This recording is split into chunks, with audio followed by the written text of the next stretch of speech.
नमस्कार, कान्तिपुर समाचारमा स्वागत छ। सुरु गरौं अहिलेका मुख्य समाचारबाट। चुनाव घोषणा गरेका प्रधानमन्त्रीद्वारा मन्त्रीमण्डल विस्तार। बागमतीमा ओली खेमाका मुख्यमन्त्री विरुद्ध दाहाल पक्षको अविश्वास प्रस्ताव। सर्वोच्चले सरकारसँग माग्यो प्रतिनिधि सभा विघटनको आधार। निर्णयको सकल कागजात सहित 9 दिनभित्र जवाफ पेश गर्न आदेश। पुस 22 देखि लगातार सुनवाई। प्रतिनिधि सभा विघटनको विरोधमा नेकपाको दाहाल समूह सडकमा। निर्वाचन आयोगमा आधिकारिकता दाबी। दाहाल भन्छन् आफू बढी उदार बन्दा ओलीमा अहंकार बढ्यो। पाम तेलमा भारतको प्रतिबन्धपछि व्यापारीले भटमासको तेल निर्यात गर्न थाले। 5 महिनामा 13 अर्बको व्यापार। कच्चा पदार्थ भने ब्राजिल र अर्जेन्टिनाको। र महामारीले ठप्प खेलको प्रशिक्षण सुचारू गर्न राखेप र सङ्घहरू उदासीन। खेलाडीमा फिटनेसको समस्या।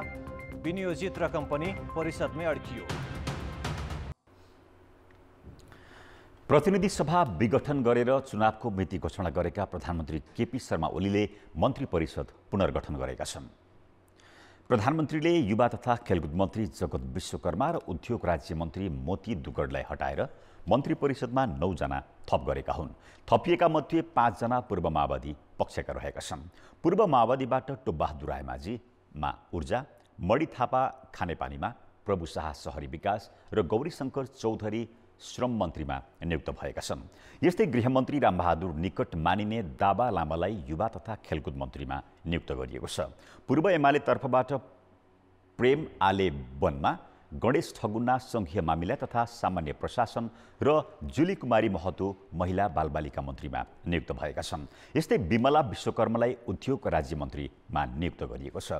यस्तै 6 मन्त्रीको जिम्मेवारी भने हेरफेर गरिएको छ। स्वास्थ्य मन्त्री भानुभक्त ढकाललाई पर्यटन, सङ्घीय मामिला तथा सामान्य प्रशासन मन्त्रीमा हृदेश त्रिपाठीलाई स्वास्थ्य, महिला बालबालिका मन्त्री लीलानाथ श्रेष्ठलाई कानुनमा, कानुन मन्त्री शिवमाया तुङ्गाहाम्फेलाई भूमि व्यवस्था मन्त्री, पद्मा अर्याललाई कृषि र शहरी विकास मन्त्री, कृष्ण गोपाल श्रेष्ठलाई शिक्षा मन्त्रालयमा सारिएको छ। नयाँ मन्त्रीलाई राष्ट्रपति विद्यादेवी भण्डारीले केही बेर अघि शपथ खुवाएकी छिन्। शपथ ग्रहण समारोहमा प्रधानमन्त्री र प्रधान न्यायाधीशका साथै सभामुख अग्नि सापकोटा पनि उपस्थित भएका थिए। केही बेरमा प्रधानमन्त्री निवास बालुवाटारमा मन्त्री परिषद बैठक बस्ने भएको छ।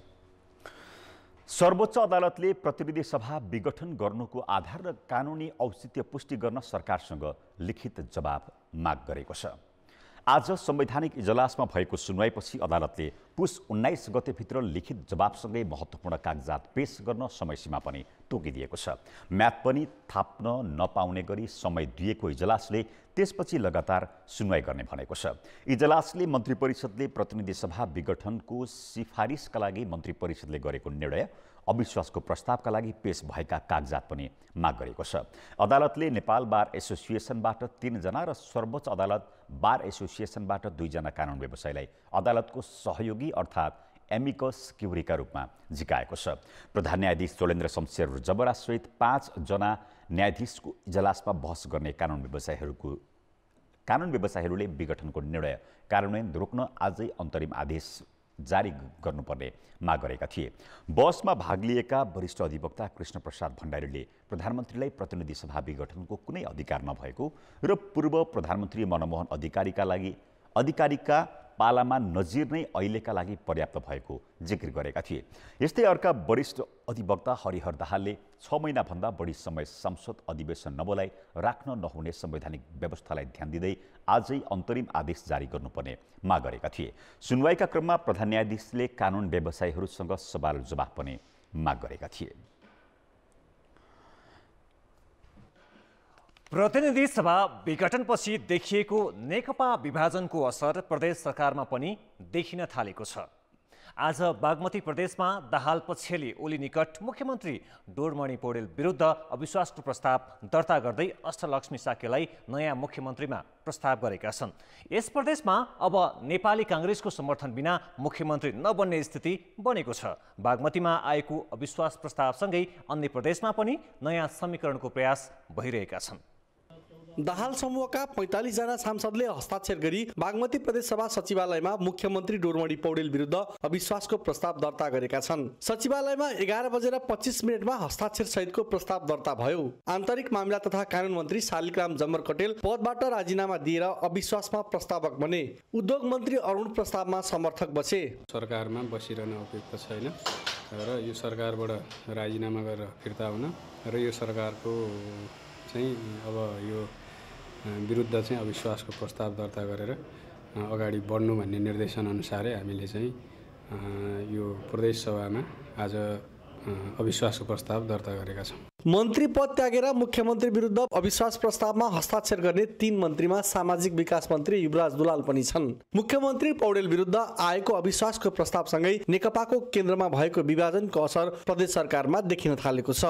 माननीय मुख्यमन्त्रीज्यूको नेतृत्वमा हामी फेस गर्छौँ र यो के हो भन्दाखेरि अविश्वासको प्रस्ताव आउँछन्, त्यसलाई छलफल गरेर अब सबै राजनीतिक पार्टी प्रदेश सभाका मान्य सदस्यहरूको बिचको छलफलबाट अन्तिममा निष्कर्ष निस्किन्छ। अब तत्काल अन्य प्रदेशमा पनि सरकार ढाल्ने खेल सुरु हुने भएको छ। प्रदेश 2 बाहेक 6वटा प्रदेशमा नेकपाको सरकार छ। दाहाल खेमामा रहेर सुदूरपश्चिमका मुख्यमन्त्री त्रिलोचन भट्ट सुरक्षित देखिएका छन्। कर्णालीमा यसअघि नै ओली समूहले अविश्वास प्रस्ताव ल्याउँदा एकाएक नेपाल निकट सांसदको अडान परिवर्तनका कारण पूर्व माओवादी समूहका मुख्यमन्त्री महेन्द्र बहादुर साईको पद जोगिएको थियो। यस प्रदेशमा दाहाल नेपाल खेमाकै बहुमत छ। ओली खेमामा रहेका बाँकी प्रदेशका मुख्यमन्त्रीको पद धरापमा छ। लुम्बिनी, गण्डकी र प्रदेश 1 मा प्रधानमन्त्री ओली निकट मुख्यमन्त्री छन्। लुम्बिनी र गण्डकीमा ओली समूहका सांसद बढी भए पनि सरकार बनाउन बहुमत पुग्ने अवस्था छैन। उता प्रदेश 1 मा त ओली खेमा अल्पमत नै छ। दुवै पक्षले प्रदेशमा सांसद तानातान गरिरहेका छन्। अहिलेकै अवस्था रह्यो भने बागमतीसँगै गण्डकी, लुम्बिनी र प्रदेश 1 मा ओली निकट मुख्यमन्त्रीको पद धरापमा छ। कान्तिपुर समाचारका लागि प्रदेश सहकर्मीहरूका साथमा बालकृष्ण अधिकारी, हेटौडा, मकवानपुर। प्रधानमन्त्री केपी शर्मा ओलीले एकाएक प्रतिनिधि सभा विघटन गरेपछि आक्रोशित बनेको नेकपाकै दाहाल समूहले सडक सङ्घर्ष सुरु गरेको छ। आज अध्यक्ष पुष्पकमल दाहाल, माधव नेपाल सहितका नेताहरू पुसको जाडोमा माइतीघरको चिसो भुइँमा धर्ना बसे। त्यहाँबाट निर्वाचन आयोग पुगी आफ्नो पक्ष आधिकारिक भएको दाबी मात्रै गरेनन्, पत्रकार सम्मेलन मार्फत ओलीमाथि आक्रोश पनि जनाए। शुक्रबार बिहान काठमाडौँको माइतीघर मण्डलाको चिसो भुइँमा मुलुकका 3 पूर्व प्रधानमन्त्री यसरी बसेका थिए। सत्तारूढ दलकै अध्यक्ष समेत 3 जना पूर्व प्रधानमन्त्रीहरू पुसको कठ्याङ्ग्रिदो जाडोमा यसरी हामी यहाँ छौँ भन्दै सडकमा धर्ना बसेको दृश्य हेर्न लायक देखिन्थ्यो। अध्यक्ष पुष्पकमल दाहाल र माधव नेपाल, वरिष्ठ नेता झलनाथ खनाल, प्रवक्ता नारायण काजु श्रेष्ठ लगायत शीर्ष नेताहरू र अधिकांश केन्द्रीय सदस्य कालो ब्यानर सहित प्रदर्शनमा उत्रिएका हुन्।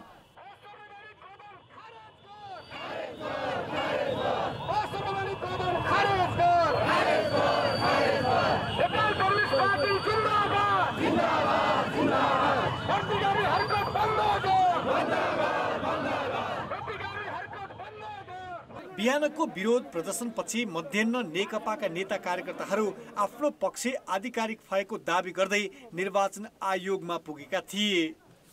हाम्रो पार्टीको तर्फबाट निर्वाचन आयोगलाई भर्खरै सम्पन्न केन्द्रीय कमिटीको बैठकमा हामी त्यहाँ भेलामा बैठकमा उपस्थित भएका 315 मध्ये हस्ताक्षर नै माइनटमा गर्नुभएका 295 कमरेडहरू रहेको र त्यसले गरेका निर्णयहरूको आधिकारिक प्रतिलिपि आज हामीले निर्वाचन आयोगलाई बुझाएका छौँ। आयोगबाट सिधै बबरमहल स्थित पार्टी प्यालेसमा पत्रकार सम्मेलन गरेका अध्यक्ष दाहाल र नेपालले अधिकांश समय प्रधानमन्त्री ओलीको आलोचनामा बिताएका थिए। आफूहरूको विश्वासमा ओलीले धोका दिएको भन्दै उनीहरूले पछुतो पनि प्रकट गरेका थिए। जाली झेली तरिका अपनाएर प्रतिनिधि सभा विघटन गर्ने तरिका र पार्टी विभाजनतिर जाने तरिका जो गरिएको छ, नेपालको इतिहासमा एउटा ऐतिहासिक कलङ्कको रूपमा यो स्थापित भएको हामीले महसुस गरेका छौँ।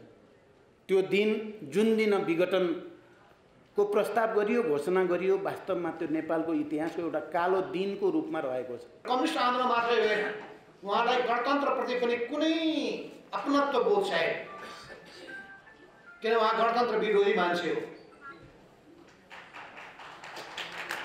हामी साक्षी छौँ, यहीँ हुनुहुन्छ कमल जियान खनाल, अरू पनि यहाँ हुनुहुन्छ, अमृत बोहरा, सबै पूर्व एमालेका।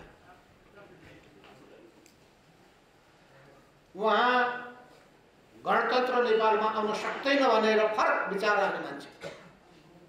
गणतन्त्रप्रति पनि उहाँलाई कुनै मोह छैन, माया ममता छैन। सङ्घीयता पनि विरोधी हो। उहाँ लोकतन्त्रका मूल्य र मान्यतालाई उहाँले धज्जी उडाइदिनु भएको छ। उहाँले हिजो गरेको भाषण बैठक बैठक बैठक, मलाई बैठक एलर्जी हुन्छ। संसद पुनर्स्थापनाका लागि अदालत र दलको आधिकारिकता दाबी गर्न निर्वाचन आयोग पुगेको यस खेमाले यी दुवै संस्थाप्रति भरोसा पनि व्यक्त गरेको छ। हाम्रो अदालतप्रति भरोसा छ। अदालतले संविधानको मर्म र भावना अनुसार,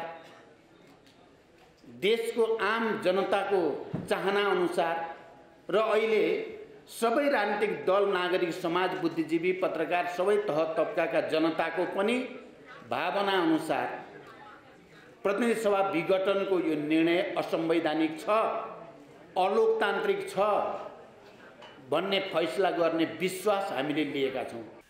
अदालत र निर्वाचन आयोगप्रति भरोसा दर्शाइरहँदा यस समूहले प्रतिनिधि सभा पुनर्स्थापना र पार्टीको आधिकारिकता प्राप्त गर्न दबावका कार्यक्रम भने जारी राख्ने बताएको छ। कान्तिपुर समाचारका लागि क्यामेरामा विनोद कोजुका साथमा दशरथ राई र नवराज पाण्डे, काठमाडौँ। अब बाँकी समाचार। सरकारी निकायमा नक्कली कागजात खडा गरी भ्रष्टाचार गर्ने गरिएको अख्तियार दुरुपयोग अनुसन्धान आयोगको छानबिनबाट खुलेको छ। खास गरी अकुत सम्पत्ति सम्बन्धी छानबिन गर्दा यो तथ्य खुलेको हो। तर अनियमितताको छानबिनबाट जोगिन मन्त्री परिषदबाट निर्णय गराउने प्रवृत्ति भने बढ्दै गएको छ। अख्तियारले बिहिबार आफ्नो 30औं वार्षिक प्रतिवेदन राष्ट्रपतिलाई बुझायो, जस अनुसार 1 वर्षमा भ्रष्टाचारका 441 वटा मुद्दा दायर गरिएका छन्। तीमध्ये 18 वटा गैर कानुनी सम्पत्ति आर्जन सम्बन्धी हुन्। ती मुद्दामा 53 जनालाई प्रतिवादी बनाई 1 अर्ब 9 करोड 61 लाख रुपियाँ बिगो दाबी गरिएको छ। गैर कानुनी सम्पत्ति आर्जनको मुद्दा दायर हुनेमा भन्सार प्रमुख, अवकाश प्राप्त इन्जिनियरदेखि खरिदारसम्म छन्। टोखा नगरपालिकाका कार्यकारी अधिकृत ऋषिराम अर्याल विरुद्ध सबैभन्दा धेरै 17 करोड 83 लाख रुपियाँ गैर कानुनी सम्पत्ति आर्जन गरेको मुद्दा छ।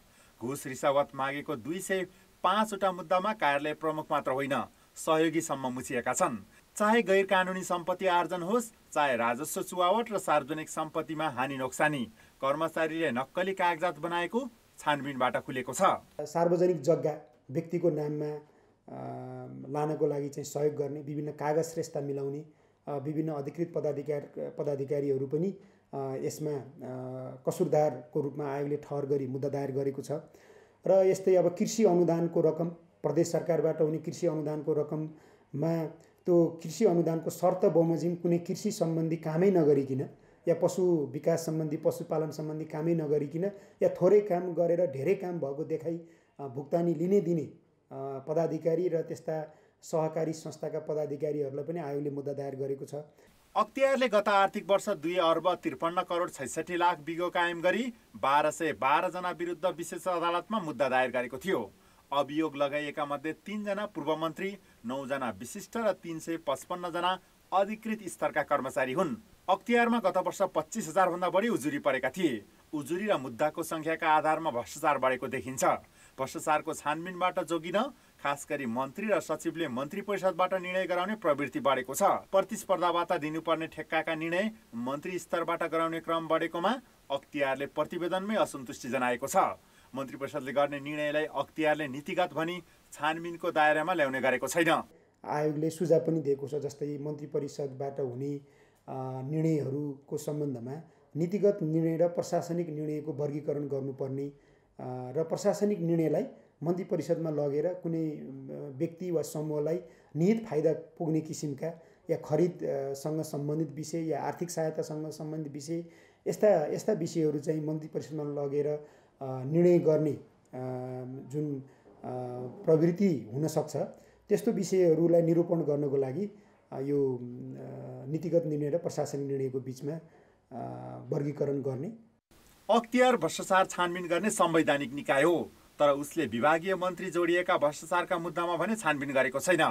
चाहे सुरक्षित मुद्रण प्रेस खरिदका लागि कमिसनमा मलमलाई गरेको प्रकरण होस् या चाहे स्वास्थ्य सामग्री खरिद प्रकरण, अख्तियारले मौनता साधेको छ। वाइड बडी जहाज खरिदमा भएको भनिएको भ्रष्टाचारमा पनि अख्तियारले छानबिन गरेको छैन।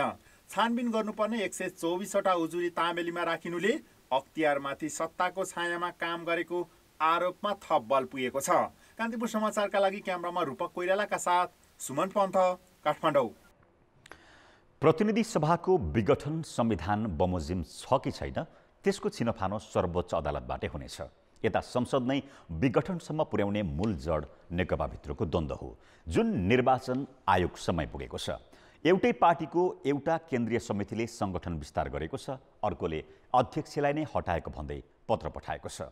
देशको सबैभन्दा ठूलो दलको विवाद आयोगमा पुगेसँगै वर्षौंदेखि मतदातासँग जोडिँदै आएको चुनाव चिन्ह सूर्य अब कसको हुने भन्ने छिनोफानो गर्ने जिम्मा पनि आयोग समक्ष पुगेको छ। 2.5 वर्ष अघि 3 तहको निर्वाचन सकेर आन्तरिक काम बाहेक आराम गरेर बसिरहेको निर्वाचन आयोगमा एकाएक फेरि चटारो सुरु भएको छ। एकातिर सरकारले प्रतिनिधि सभाको निर्वाचन मिति तोकेकाले त्यसको तयारी, अर्कोतिर सत्ताधारी नेकपा नै चोइटिएर एउटा समूह सडकमा पुगेपछि कुन आधिकारिक भन्ने छिनोफानो गर्नुपर्ने भएको छ। तत्कालीन नेकपा एमाले र माओवादी केन्द्र एकीकरण हुँदा नेकपाको केन्द्रीय समिति सदस्य 441 हुने व्यवस्था गरिएको थियो। पछि 5 थपेर 446 पुर्याइयो। ओली पक्षले त्यसमा 556 थप गरेको जानकारी गत मङ्गलबार मात्रै निर्वाचन आयोगमा पठाएको छ। पार्टी अध्यक्ष समेत रहेका ओलीले केन्द्रीय समितिमा सदस्य थपेको जानकारी पठाएको भोलिपल्टै अर्का अध्यक्ष दाहालको खेमाले ओलीलाई केन्द्रीय समितिको बहुमतले अध्यक्ष पदबाट हटाएको जानकारी आयोगमा दिएको छ। एउटै पार्टीबाट एउटा अध्यक्षले केन्द्रीय समिति विस्तार भएको पत्र र अर्का अध्यक्षले ओलीलाई पदबाट हटाएको भनेर पठाएको जानकारी मध्ये कुनलाई आधिकारिक मान्ने अब आयोगले छिनोफानो गर्नुपर्नेछ। एउटा पत्रमा नेपाल कम्युनिस्ट पार्टी नेकपाको केन्द्रीय सदस्यमा मनोनयन गरिएको सम्बन्धको पत्र प्राप्त भएको छ र त्यो अनुसारको विवरण अद्यावधि गरिदिनु हुन भन्ने अनुरोध पत्र आयोगमा दर्ता भएको छ भने दोस्रो पत्र चाहिँ नेपाल कम्युनिस्ट पार्टी नेकपाकी तर्फबाट केन्द्रीय समितिको बैठकले गरेका निर्णयहरू आयोगको जानकारी र कार्यार्थ भनेर पत्र 2 किसिमको पत्र दर्ता भएको अवस्था छ। अब त्यसको लागि हेर्ने भनेको चाहिँ उहाँहरूले पेश गर्नुभएको कागजातहरू, त्यो कागजातहरूमा आवश्यक जाँचबुझ र छानबिन आयोगले गर्छ। त्यसको चाहिँ मतलब सान्दर्भिकताको कुरा के हो, त्यसपछि गएर दलको विधानमा ती प्रावधानहरू चाहिँ व्यवस्था छ कि छैन त्यो कुरा हेर्छ र ती उल्लेख भएका कुराहरू चाहिँ राजनीतिक दल सम्बन्धी ऐनको प्रावधान अनुसार चाहिँ यो मिल्ने छ कि छैन, तिनै आधारमा चाहिँ आयोगले हेर्नुपर्ने हुन्छ। नेकपाको अन्तरिम विधानमा केन्द्रीय समितिमा 441 सदस्य रहने व्यवस्था छ, जुन सबै 2 अध्यक्ष र नेताहरूको मनोनयनमा परेका हुन्। बीचमा केही थप पनि भए, तर अन्य कुनै समूहबाट मिसिन आए 10% सम्मलाई केन्द्रीय समितिमा मनोनयन गर्न सकिने भनिए पनि मनोनयन गर्ने अधिकार कुनै अध्यक्षलाई तोकिएको छैन। एकातिर केन्द्रीय समिति विस्तारको स्पष्ट व्यवस्था विधानमा छैन, अर्कोतिर प्रतिनिधि सभा विघटनका कारण संसदीय दल पनि जीवित छैन। त्यसैले राजनीतिक दल सम्बन्धी ऐनको दल विभाजन सम्बन्धी प्रावधान प्रयोग गर्न मिल्ने अवस्था देखिँदैन। औपचारिक रूपमा नफुटे पनि पुरानो राजनीतिक पार्टीका हिसाबले तत्कालीन एमाले प्रयोग गर्दै आएको सूर्य चिन्ह मतदाता सामु सबैभन्दा परिचित छ। त्यसैले नेकपाको मुद्दामा निष्पक्ष छिनोफानो निर्वाचन आयोगको प्रतिष्ठासँग पनि जोडिएको छ। निर्वाचन आयोगले आफ्नो समय हतार नगरिकन चाहिँ पूर्ण समय लिएर आवश्यक पर्ने 45 दिन 50 दिन कतिसम्म छ ऐनमा यति समय लिएर यसको अध्ययन अनुसन्धान गरेर सबै विगतलाई हेरेर निर्णय गर्न सकोस्। एउटा पार्टीको आन्तरिक किचलोले प्रतिनिधि सभा नै नरहने अवस्था आएपछि साधारण कार्यकर्ता र आम नागरिकमा त अन्यल छाएको छ नै संवैधानिक निकाय निर्वाचन आयोगका लागि पनि थप चुनौतीपूर्ण बनेको छ। कान्तिपुर समाचारका लागि क्यामेरामा प्रवीण गेवालीका साथमा रमेश धमला, काठमाडौँ। प्रधानमन्त्रीले प्रतिनिधि सभा विघटन गरेकै दिन काङ्ग्रेसले यसलाई सर्वसत्तावाद उन्मुख कदम भन्यो। भावी रणनीति बनाउन भन्दै 4 दिनसम्म बसेको केन्द्रीय समिति बैठक स्थगित गरी देशव्यापी प्रदर्शनको तयारीमा जुटेको छ। तर केन्द्रीय समिति बैठक थप लम्बिएको छ। पुस 13 को विरोध र 16 गतेको मेलमिलाप कार्यक्रमको लागि भन्दै बैठक 19 गतेसम्म स्थगित गरिएको छ।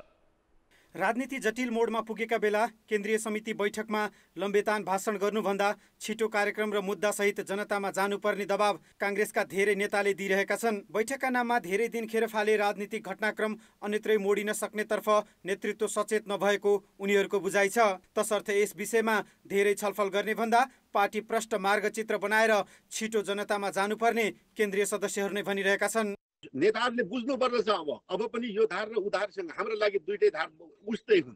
अब कुरा के हो भने देशको बागडोर र देशको जिम्मेवारी काङ्ग्रेसको चाहिँ हातमा आइपरेको बेलामा नेपाली जनताले काङ्ग्रेसतिर चाहिँ हेरिराखेको बेलामा अप्ठ्यारो बेलामा काङ्ग्रेसको आवश्यकता अपरिहार्य हो भन्ने कुरा सबै नेपाली जनताले बुझिसकेको हुँदा काङ्ग्रेसले लिनुपर्ने निर्णय गम्भीरताका साथ लिनुपर्दछ।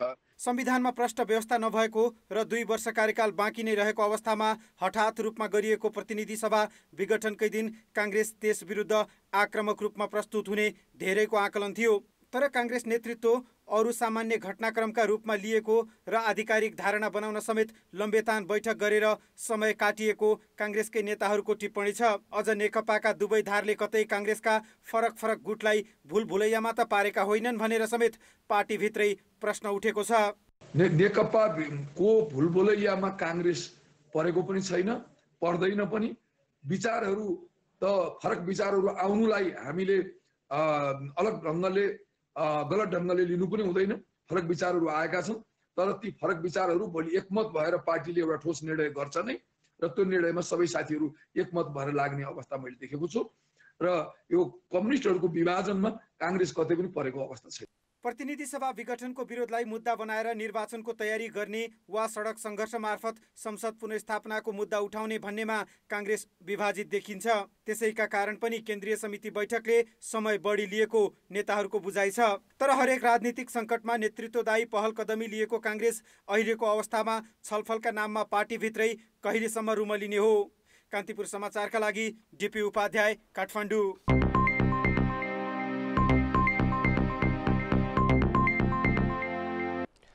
नेपालको पाम तेललाई भारतले प्रतिबन्ध लगाएपछि त्यसको असर निर्यातमा परेको छ। यो आर्थिक वर्ष 5 महिनामा जम्मा 4 लाखको पाम तेल निर्यात भएको छ, जबकि अघिल्लो वर्ष सोही अवधिमा 11 अर्बको बाहिरिएको थियो। भारतको प्रतिबन्धपछि व्यापारी पाम तेल छोडेर भटमासको तेल निर्यातमा लागेका छन्। भारतले अन्य देशबाट आउने खाने तेलमा भने 45% कर लगाउँछ, तर नेपालबाट जाने कृषिजन्य वस्तुमा भने शून्य भन्सारको सुविधा छ। यसको फाइदा उठाउन सीमा क्षेत्रका व्यापारीले तेस्रो मुलुकबाट आयात गरेर भारतमा पाम तेल निर्यात गर्थे।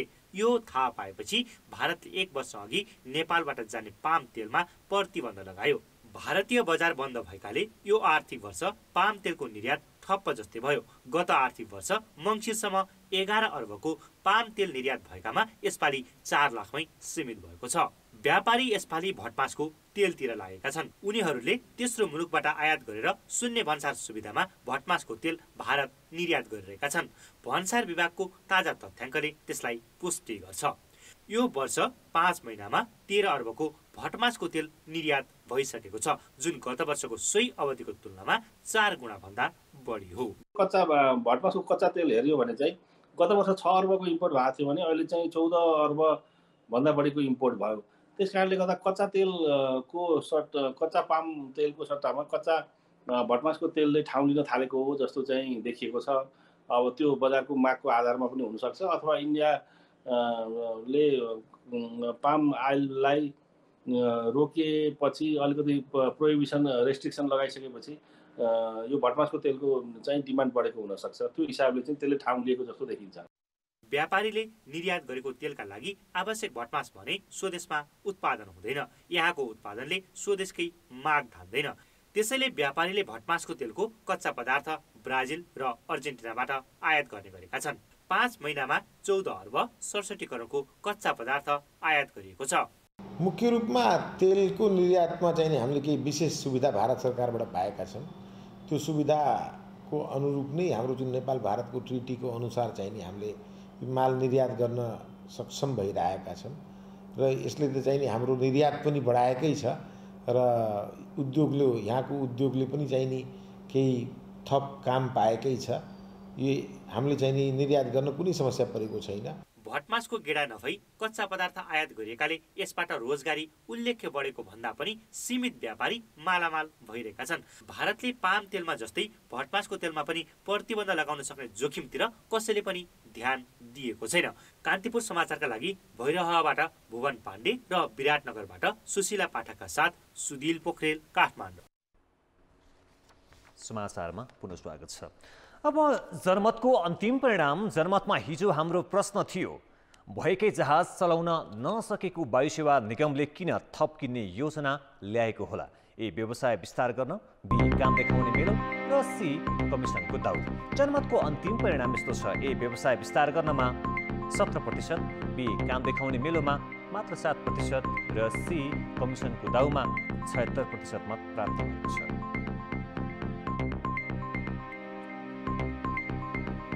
अब जनमतमा आजको प्रश्न। जनमतमा आज हाम्रो प्रश्न छ, ठुला खरिदका निर्णय मन्त्री परिषदबाट गर्ने प्रवृत्तिलाई के भन्नुहुन्छ? ए, काम छिटो गर्ने उपाय, बी, कर्मचारी तन्त्र वञ्चिताको परिणाम र सी, नीतिगत भ्रष्टाचार। जनमतको अन्तिम परिणाम भोलि साँझ 8 बजेको कान्तिपुर समाचारमा प्रसारण गर्नेछौँ। कृपया NEWS news space A, B वा C टाइप गरी 34001 मा SMS गरी आफ्नो मत व्यक्त गर्नुहोला। क्रिसमस इसाई धर्मावलम्बीहरूको उत्सव भए पनि पछिल्लो समय अन्य धर्म मान्नेहरूले पनि रमाइलोका साथ मनाउन थालेका छन्। तर यस वर्ष भने क्रिसमसको रौनक कोरोना महामारीका कारण घटेको छ। आज डिसेम्बर 25 अर्थात् इसाई धर्मावलम्बीहरूको विशेष पर्व क्रिसमस नेपालमा पनि मनाइँदैछ। कोरोना महामारीका बीच विश्वभरि नै क्रिसमस मनाइरहँदा नेपालमा पनि सामान्य रूपले भए पनि क्रिसमसको रौनकता देख्न सकिन्छ। विशेषतः क्रिस्चियन धर्म मान्नेहरूको पर्वको रूपमा चिनिएको क्रिसमसमा पछिल्लो समय भने अन्य धर्म मान्नेहरूले पनि रुचिपूर्वक सहभागी हुन थालेका छन्। यस पर्वलाई पर्वकै रूपमा नमनाए पनि हिन्दूहरूले पनि रमाइलोका लागि मनाउने गरेका छन्। म पुरा वैष्णव भए पनि यहाँ मेरो एउटा मिक्स कल्चरको लागि हामीहरू एक्सपिरियन्स गर्न आएको क्रिसमसको लागि। हिन्दुइजममा पनि हामीहरू योगा भने नि भगवान्सँग लिङ्क गरे जस्तै जिजस क्राइस्टले पनि हामीलाई भगवान्सँग लिङ्क गराउन लाग्नु भएको हो। हामी पढाइ जस्तो मुस्लिम, हिन्दू, क्रिस्चियन सबैको चाड हामी मनाउँछौँ। इन्जोय त गर्ने हो नि, अरू त खासै त्यस्तो केही लागेन मलाई। त्यही हो, बी ह्यापी, बी अब पोजिटिभ हुनुपर्छ। यस अवसरमा खास गरी पर्यटकीय क्षेत्र तथा व्यापारिक स्थल, ठमेल, दलमार्ग लगायतका क्षेत्रमा विगतका वर्षहरूमा विशेष रौनक हुन्थ्यो। तर यसपालि कोरोना त्रासकै कारण खासै रौनक देखिँदैन। तर पनि यस्ता व्यापारिक स्थलहरूमा क्रिसमस ट्री लगायतका सामग्रीले सजाउ गरेको देखिन्छ।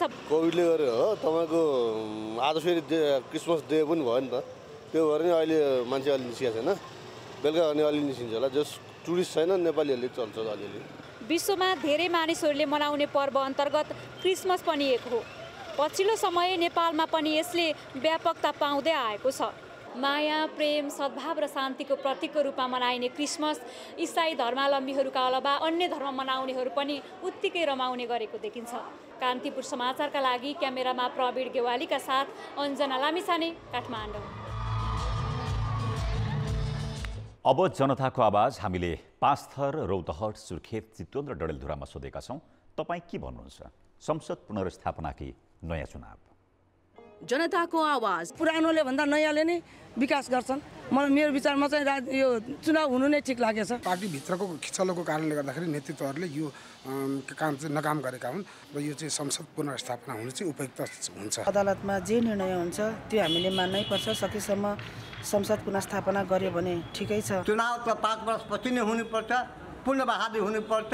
पुनर्स्थापनामा जान भने राम्रो हुन्थ्यो कि देशको स्थिति त आर्थिक स्थिति खराब छ। संसद पुनर्स्थापना गरिदिने खालको वातावरण बन्यो भने त्यो खालको जटिलता फेरि चाहिँ भोग्नु नपर्ला। संविधान को धाराअनुसार संविधानको मर्मअनुसार विघटन नहुने भएको हुनाले यो अवैधानिक छ र यो पुनर्स्थापना हुनुपर्छ। पुनर्स्थापना भन्दा पनि नयाँ पुस्ताले ल्याउने निर्वाचन ठिक जस्तो लाग्छ मलाई चाहिँ। पुरानो त पुरानो भइहाल्यो नि। संविधान अनुकूल नै चाहिँ के हुनुपर्छ भने चाहिँ 5 वर्षपछि मात्रै चुनाव हुने आधार भएर चाहिँ संसद पुनर्स्थापना हुनुपर्छ।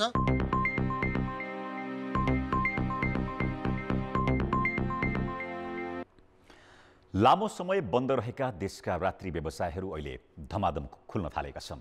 कोरोना महामारीको जोखिमका कारण सरकारले भिडभाड हुने क्षेत्र बन्द गरेको थियो। करिब 9 महिनापछि काठमाडौँ लगायत देशका केही पर्यटकीय क्षेत्रको रात्रि व्यवसाय, रेस्टुरेन्ट, लाउन्ज र क्लबहरू निश्चित मापदण्ड तोकेर खुल्ला गरिएका छन्। दरबार मार्गको एउटा लाउन्जको दृश्य हो यो। यहाँ 9 महिनापछि यो दृश्य देखिएको हो। युवाहरू सङ्गीतको तालमा झुमिरहेका छन्। भिड देख्दा लाग्छ संक्रमणको जोखिम नै छैन।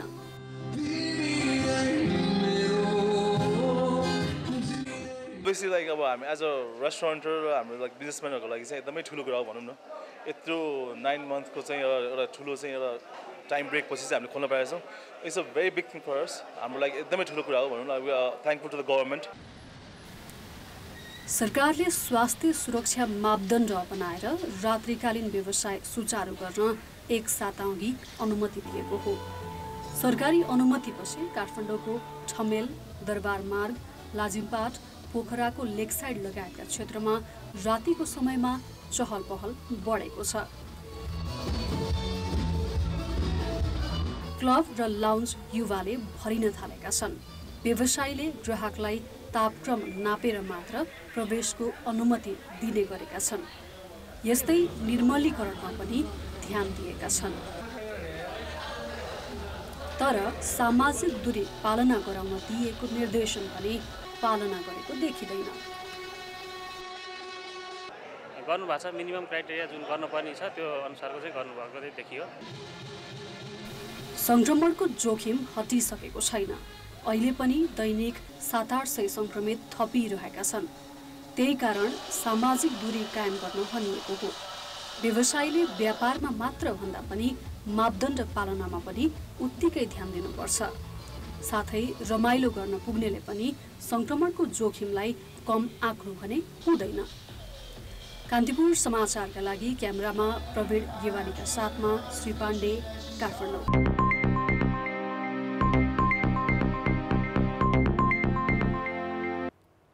नमस्कार, कान्तिपुर खेलकुद समाचारमा स्वागत छ।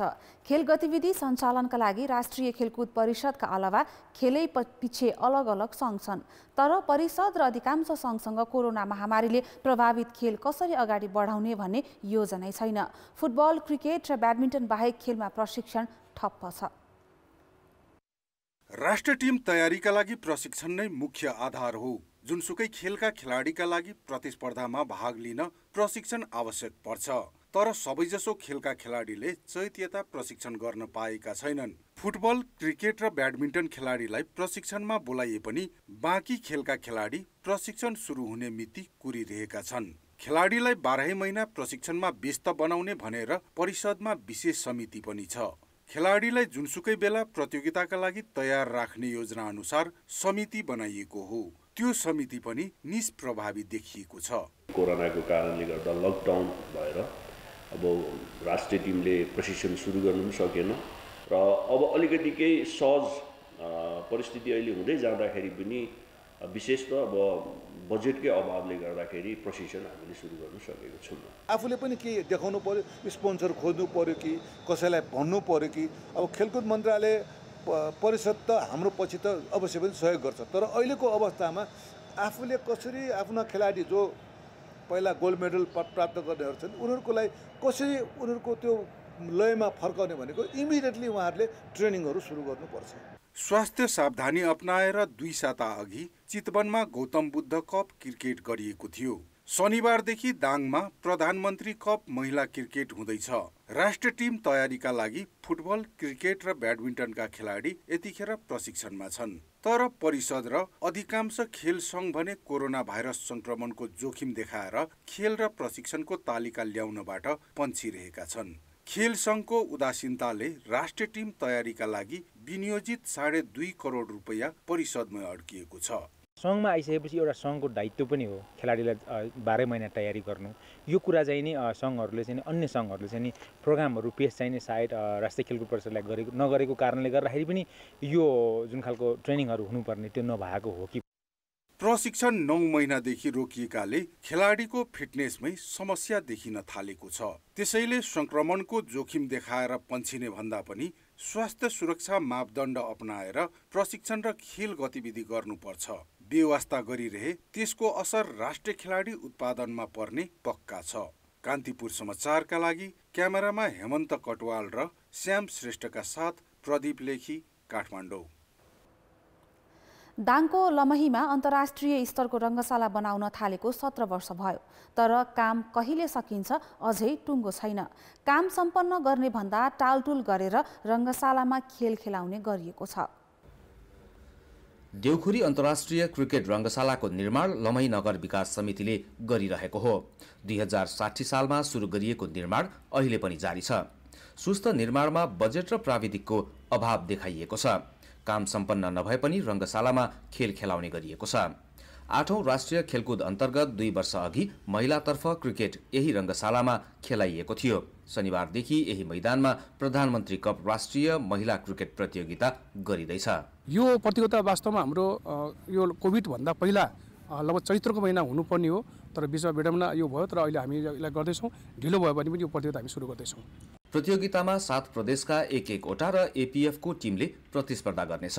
राष्ट्रिय स्तरको खेल प्रतियोगिताका लागि नेपाल क्रिकेट संघ क्यानले देउखुरी रङ्गशाला छानेकोमा स्थानीय उत्साहित छन्, तर सुस्त निर्माणले भने प्राथमिकतामै नपरेको सन्देश गएको छ। घोराईको क्रिकेट मैदान र यो गुलेरी अरे यो जुन हाम्रो लमैको मैदान छ, दुईटा यो अन्तर्राष्ट्रिय स्तरकै प्रतियोगिता गर्न सक्ने क्षमताको मैदानको रूपमा विकास भइसकेका छन्, तर धेरै कामहरू गर्न बाँकी नै छ। रङ्गशाला खेलकुद विकासको महत्त्वपूर्ण पूर्वाधार हो। त्यसैले प्रतियोगिताका बेला मर्मत गरेर काम चलाउने मात्र भन्दा निर्माणलाई पूर्णता दिने पहल कदमी पनि आवश्यक देखिन्छ।